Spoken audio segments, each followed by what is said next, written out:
Assalamualaikum warahmatullahi wabarakatuh. Kami dari kelompok 6 mata kuliah Ekonomi Industri akan menyampaikan materi ketegaran harga atau price rigidity. Izinkan kami untuk memperkenalkan anggota kelompok 6. Pertama, Lailatul Rohmah, NIM 124021931997.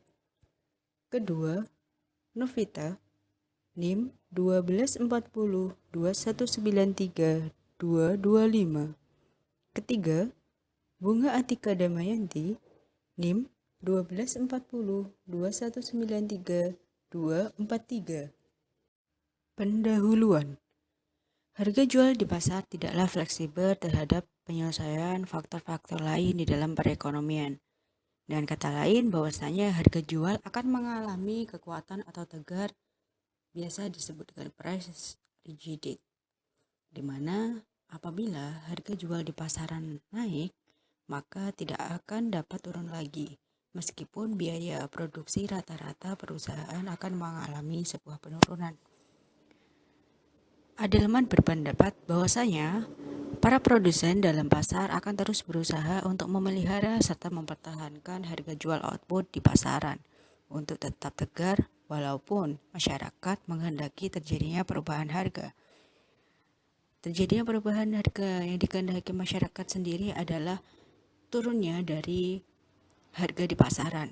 Dengan begitu, harga jual tegar diciptakan oleh produsen guna menguasai pasar dan akan tetap meraup keuntungan yang sebesar-besarnya. Terdapat beberapa pendekatan mengenai ketegaran harga jual yang terjadi di pasar. Dan pada materi kali ini, kami akan menjelaskan beberapa pendekatan tersebut. Kurva permintaan patah atau decaying demand curve. Menurut Paul M. Sweezy, bahwasanya pelanggaran di dalam kolusi oligopoli akan mempengaruhi ketegaran harga di pasaran. Sweezy juga mengatakan bahwasanya para pesaing dalam pasar bertindak berbeda-beda menurut pergerakan naik atau turunnya harga pasar yang terjadi. Melalui kolusi informal, perusahaan menjual output sebanyak KK dan harga PK. Kita bisa lihat dalam gambar di samping. Apabila salah satu pesaing menurunkan harga, maka pesaing lain juga akan menurunkan harga agar mereka tidak rugi. Namun, jika salah satu pesaing menaikkan harga, maka hal ini tidak akan diikuti oleh pesaing lain di dalam pasar. Kurva permintaan pasar mengalami kecuraman dan seluruhnya akan membentuk sebuah permintaan. Dari teori tersebut, maka tidak akan terjadi kekakuan harga apabila para oligopolis telah masuk dalam ikatan kolusi eksplisit atau explicit collusion, dan harga diharapkan akan bergerak secara fleksibel. Full cost atau markup pricing.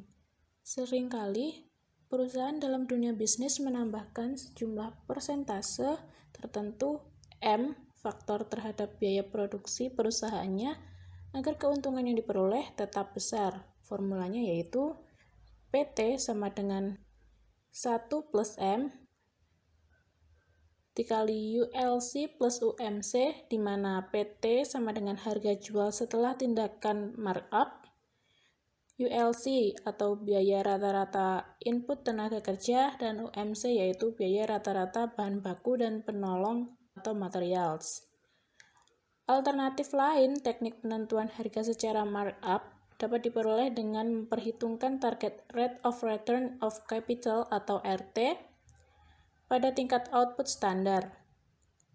Bila UKC adalah satuan input modal pada tingkat output standar, maka harga jual markup menjadi PT sama dengan RT UKC plus ULC plus UMC.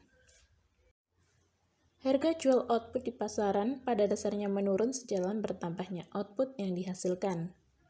Biaya implisit perusahaan terus turun sebagai akibat bertambahnya output yang dihasilkan oleh perusahaan.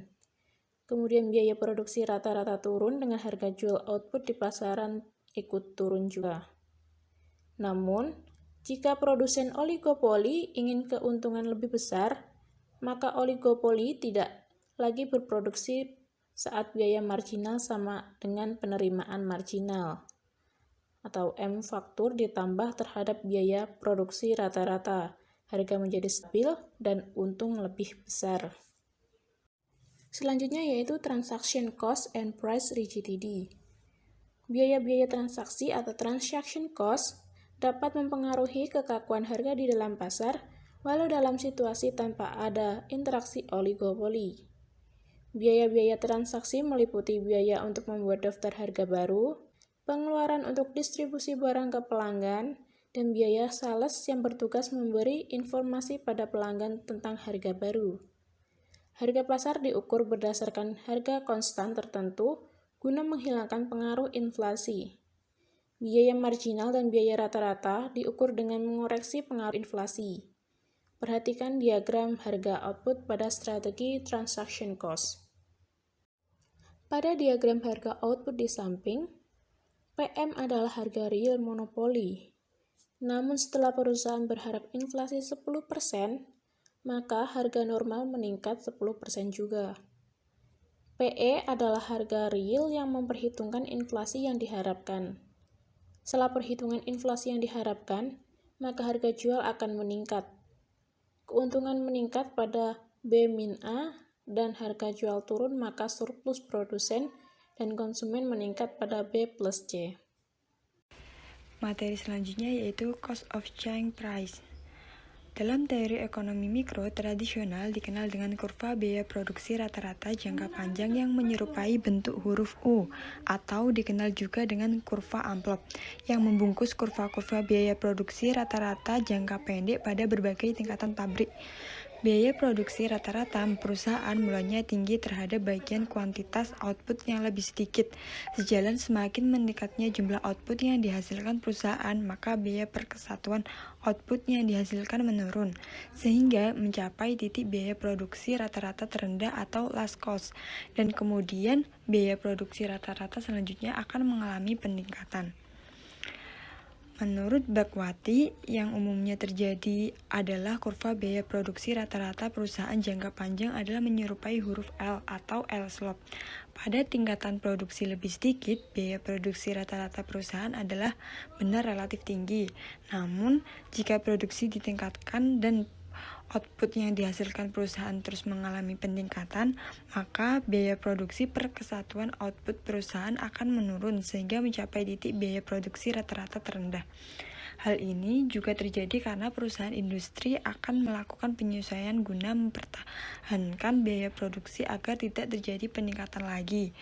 Dalam jangka panjang, perusahaan industri akan mapan memelihara biaya produksi rata-rata menjadi cenderung konstan agar posisinya di dalam pasar tetap menjadi kuat.